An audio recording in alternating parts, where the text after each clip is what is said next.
Insulin resistance sidii aan kusoo sheegnay mowduucii hore waxa ay keentaa waxa loo yaqaano diabetic mellitus amaba cudurka Soomaalidu u taqaano macaanka amaba sonkorowga. Waxaan qaybtan uga hadlaynaa maxay tahay insulin resistance, maxaa keena, sidee ku timaadaa, maxaase laga qaban karaa ka hor inta aysan keenin waxa loo yaqaano diabetic mellitus amaba cudurka macaanka. Insulin resistance waxa ay timaadaa marka unugyada jirku ay ka jawaabi waayaan amaba ay dhagaha ka fureystaan dheecaanka loo yaqaano insulinta uu soo daayo xubinka la yiraahdo ganaca ama pancreaska. Insulintaasi waxay muhiim u tahay in ay unugyada jirka furto si ay sokorta dhiigga ku jirto u gelido, kadibna ay unugyadaasi uga faa'iidaystaan sokortaas iyaga oo kasoo saaranaya tamar ay ku fuliyaan shaqooyinka kala duwan ee ay jirka u hayaan. Marka insulin resistance la dhaho markaa waxay leedahay jaanib wanaagsan iyo jaanib xun. Jaanibka wanaagsan ee ay leedahay waxay tahay haddii la ogaado qofkan inuu insulin resistance qabo, waxaa sahlan in laga hortago in ay u gudubto xaaladda diabetic mellituska ama prediabetic oo ah in cudurka sokorta ama uu qofka khatar u galo ama uu ku dhaco. Dhanka kalena waxay leedahay jaanib xun oo waxaanan sahlanaynba in la ogaado in qofkan uu qabo insulin resistance maadaama aysan lahayn wax calaamado gooni ah oo lagu garto, inkastoo dadka qaar ay calaamado yeeshaan, waana ka hadli doonaa haddii Ilaah yiraahdo. Mechanism-ka ama qaabka ay ku timaado waxa loo yaqaano insulin resistance-kana waxaa waaye marka qofka uu cuno cunadaas sokora loo bedelaa, dhiiggay ka buuxsantaa, kadibna waxaa loo baahan yahay in sokortaas dhiigga ku jirta laga bixiyo oo unugyada la geeyo si looga faa'iideeyo. Waxaase qasaba in la helo furo unugyada membrane-kooda amaba xuubka saaran si sokorta ay u gasho gudaha unugga. Waxa kaliya ee furi karana waa maaddo loo yaqaano insulin. Marka haddii sokorta jirka ku jirto ay badato, dheecaanka insulinta ee lasoo daayana uu unugga ka jawaabi waayo, waxaa dhacayda in xubinka pancreaska la dhaho uu u qaato in sokortu badan tahay loona baahan yahay inuu sameeyo dheecaan badan oo insulin ah. Marka wuxuu soo daynayaa xaddi fara badan oo insulin ah si uu u yareeyo xaddiga sokorta ee dhiigga ku jirto. Laakiin nasiib darro, maadaama unugyada aysan ka jawaabaynin insulinta lasoo daynayo, sokorta jirka weli waa sii badnaanaysaa. Ganacina wuxuu isku dayayaa inuu marmar ka dambeeyo sii siyaadiyo ilaa uu gaaro heer uusan insulin intaasi ka badan samayn karin.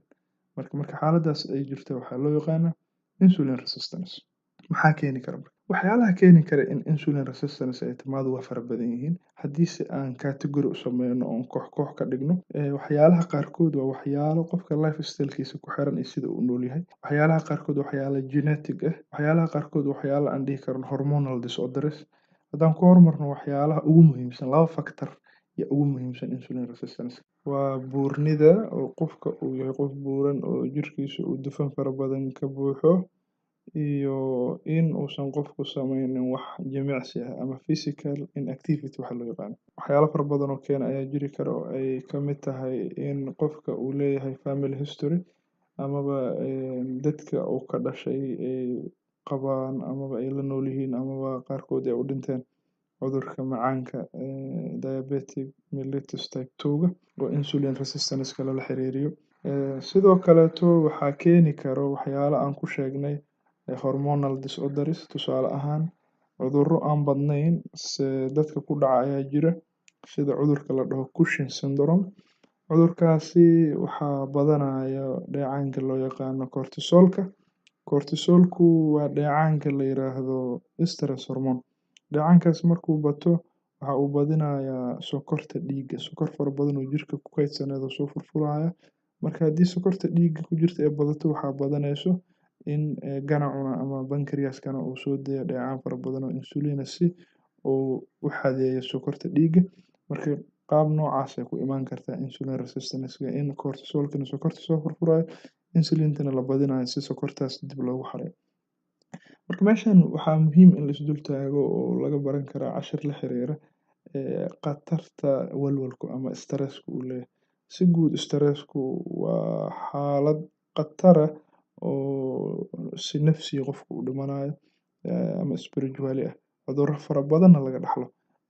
Kaliya maahan cudurrada laga dhaxlo kuwa maskaxda saameeya, balse cudurro kale oo jirka intiisa kaleeta saameeya yaa laga dhaxli karaa oo ay kamid tahay wadne xanuunka uu kamid yahay cudurka hadda ka sheekeynayna xaalad waaye xaaladan insulin resistance la dhaho iyo diabetic mellitus.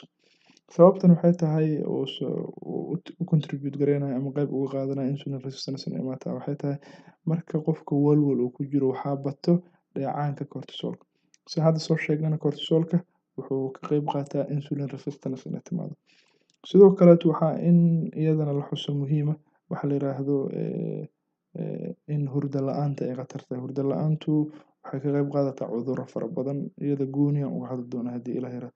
Marka waxaan wadaynaa waxyaalaha aan ku sheegnay hormonal disorderska ee keeni kara insulin resistance. Waxaa kamid ah acromegaly. Acromegaligu waa in growth hormoonka uu bato. Growth hormoonka laftiisuna waa sida cortisolka oo kaleeto isagana wuxuu keenayaa in sokorta dhiigga ku jirta oo badiyo isagoo insulinta cagsi ku ah.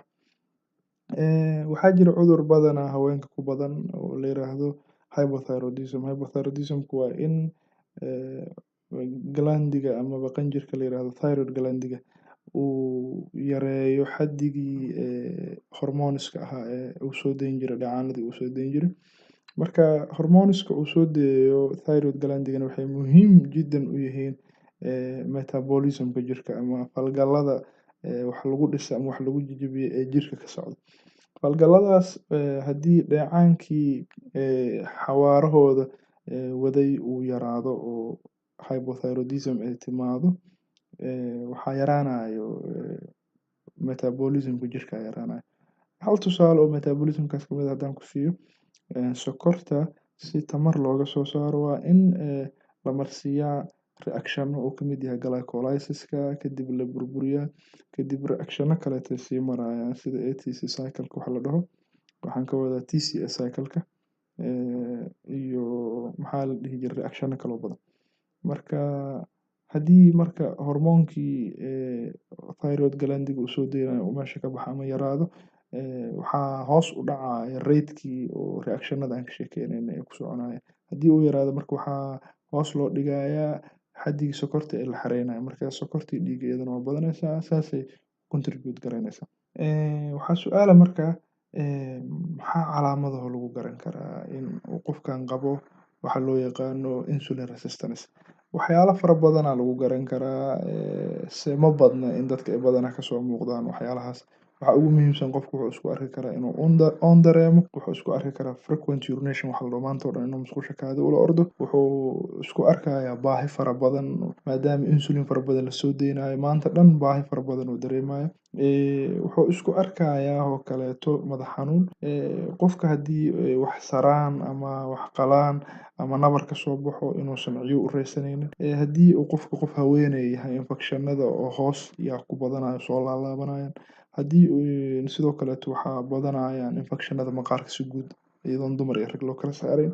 Waxaa imaan kara in qofku uu kilkilaha ama meelahan hoose tuqfasha ama shiirtada loo yaqaano in iyo sidoo kaleeto qoorta qaybteeda dambe qoorta gadaal iyo qofku wuxuu ku yeelanayaa midab oo jirkiisa intiisa kale ka duwan oo midab yar oo madow ah. Marka midabkaas afka cilmiga waxaa loo yaqaanaa acanthosis nigricans.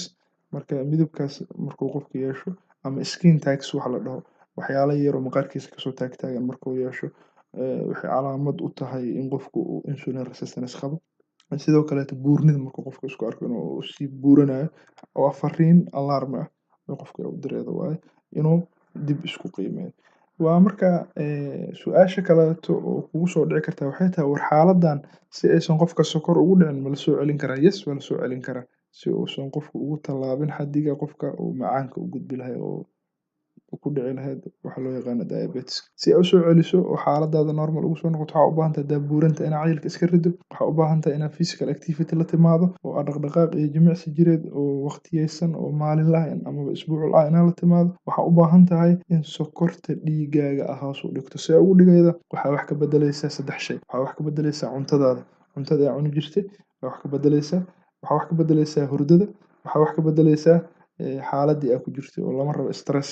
Stressku waa waxa contribute gareynaya inuu kugu dhaco insulin resistance xaaladda la dhaho. Marka saddexdaas shay haddaad wax ka beddeshid wax badan ayaa aadna iskaga beddelaya. Cunnada si aad wax uga beddeshid waxaan fiirinaynaa wax loo yaqaano glycemic index. Waxaa jirta qolooyin la yiraahdo glycemic index validation. Qolooyinkaas waxay sameeyeen waxay dhaheen cuntaday aan category u sameynaynaa. Waxay kala category gareeyeen iyagoo cabbiraya cunto kasto iyo dhiiggeena sokortiisa waxa ay ka beddelayso. Cuntooyinka marka aan cunno dhiiggeena ay galayda sokorta badan waxay dhaheen waa cunnooyin loo yaqaano high glycemic index ay leeyihiin. Cuntooyinkaas waxa ay keenayaan in sokorta dhiiggeenu ay ku kordhiyaan wax ka badan 70. Waxaa jirta cuntooyin markii la cuno la arkay in dhiiggeena aysan sokor badan ku kordhinayn oo meel dhexaad tahay iyo kuwo hoos oo aad u hooseeya. Kuwaasna waxa waaye medium iyo low glycemic index. Marka waxa waaye marka low la dhahayo 55 iyo wax ka yar. Medium marka la dhahayna waa 56 ilaa 69 inta u dhexeeya. Okay.